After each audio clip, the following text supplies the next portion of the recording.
আসসালামু আলাইকুম। আজকে চলমান আন্দোলনে এইচএসসি পরীক্ষার্থীদের উপর কিন্তু লাঠিচার্জ শুরু করেছে শিক্ষামন্ত্রী। দেখো, এই বিষয়টা নিয়ে ডেইলি ক্যাম্পাস একটা নিউজ করেছে। এই নিউজের পাশাপাশি আমরাও বিভিন্ন জায়গায় খোঁজ নিয়েছি, বিভিন্ন জায়গায় কিন্তু শিক্ষার্থীদের উপর লাঠিচার্জ করা হচ্ছে। এখন এই বিষয়টা নিয়ে ডেইলি ক্যাম্পাস একটা নিউজ করেছে, আমরা নিউজটা একটু আলোচনা করি। দেখো, শিক্ষামন্ত্রী ডক্টর আনামা এহসানুল হক মিলনের পদত্যাগের দাবিতে জাতীয় সংসদের সামনে জড়ো হওয়া এইচএসসি পরীক্ষার্থীদের উপর লাঠিচার্জ করেছে পুলিশ। এ সময় আন্দোলনকারীরা ছত্রভঙ্গ হয়ে যান। মঙ্গলবার সন্ধ্যা 6টা 35 মিনিটে সংসদ ভবনের সামনে অবস্থান নেওয়া শিক্ষার্থীদের উপর লাঠিচার্জ করে পুলিশ। এর আগে মঙ্গলবার বিকেলে পুনরায় সায়েন্স ল্যাবে মোড় অবরোধ করে বিক্ষোভ শুরু করেন শিক্ষার্থীরা। সেখান থেকে মিছিল নিয়ে সংসদ ভবনের সামনে গিয়ে অবস্থান নেন তারা।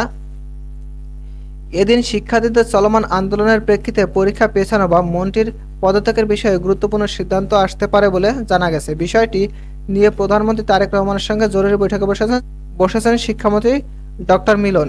দেখো, শিক্ষামন্ত্রী ডক্টর মিলন তারেক রহমানের সাথে অলরেডি বৈঠকে বসে গেছে।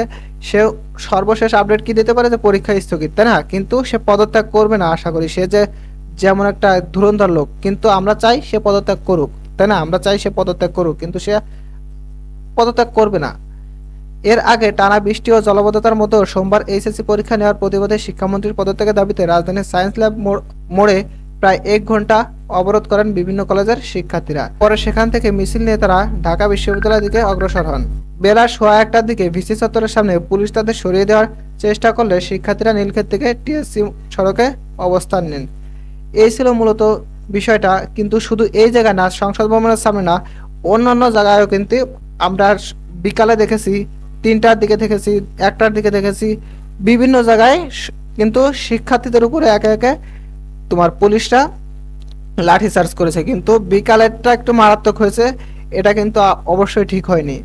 দেখো, অবশ্যই তোমাদের পরীক্ষা স্থগিত হবে বলা যাচ্ছে, কারণ শিক্ষামন্ত্রী চাপে পড়ে গেছে। কিন্তু আমরা কি চাই যে শুধু পরীক্ষা স্থগিত হোক?